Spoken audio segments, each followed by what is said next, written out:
Assalamualaikum warahmatullahi wabarakatuh. Hai semuanya, perkenalkan nama saya Septi Aulia, NPM 2306040027, Prodi IPA 3B. Nah, di sini saya akan menyelesaikan tugas akhir dengan mata kuliah Manajemen Laboratorium dan dosen pengampu Wina MPD.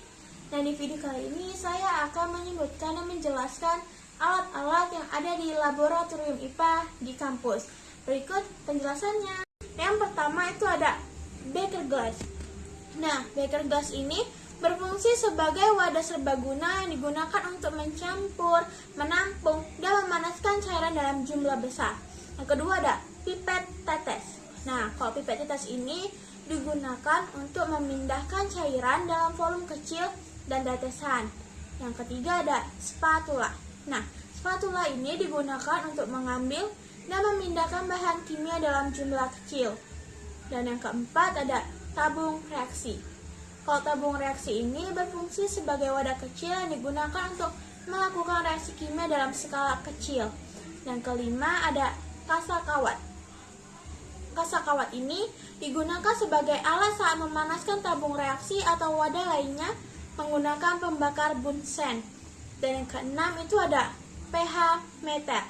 Nah, pH meter ini digunakan untuk mengukur tingkat keasaman atau kebasahan suatu larutan.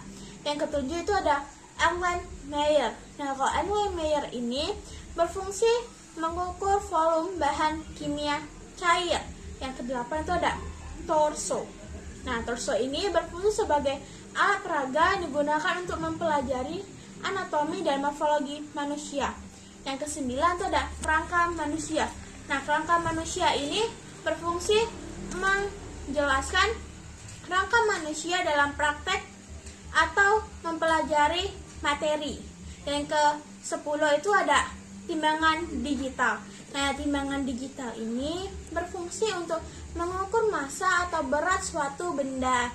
Yang ke-11 ada corong.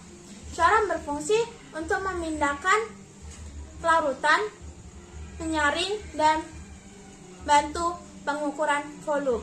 Yang ke-12 itu ada mikroskop. Nah, kalau mikroskop ini berfungsi untuk mengamati benda-benda yang tidak bisa dilihat dengan mata telanjang.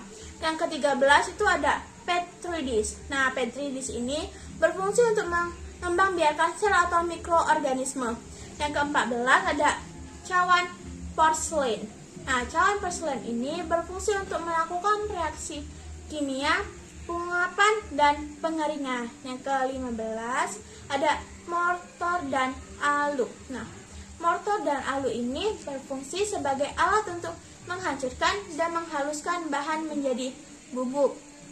Ke-16 ada kaca arloji. Nah, kalau kaca arloji ini berfungsi sebagai tempat menimbang bahan kimia, menutup gelas kimia, dan wadah sementara bahan kimia.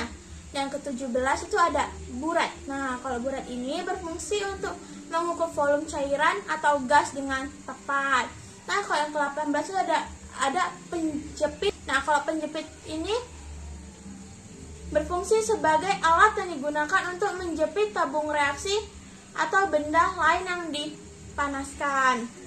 Dan yang ke-19 itu ada plat tetes porselin. Nah, kalau plat tetes porselin ini berfungsi sebagai penguji keasaman suatu larutan atau mereaksikan larutan. Dan yang terakhir itu ada kaki 3. Nah, kaki 3 ini berfungsi untuk menyanggah dan menstabilkan alat-alat laboratorium.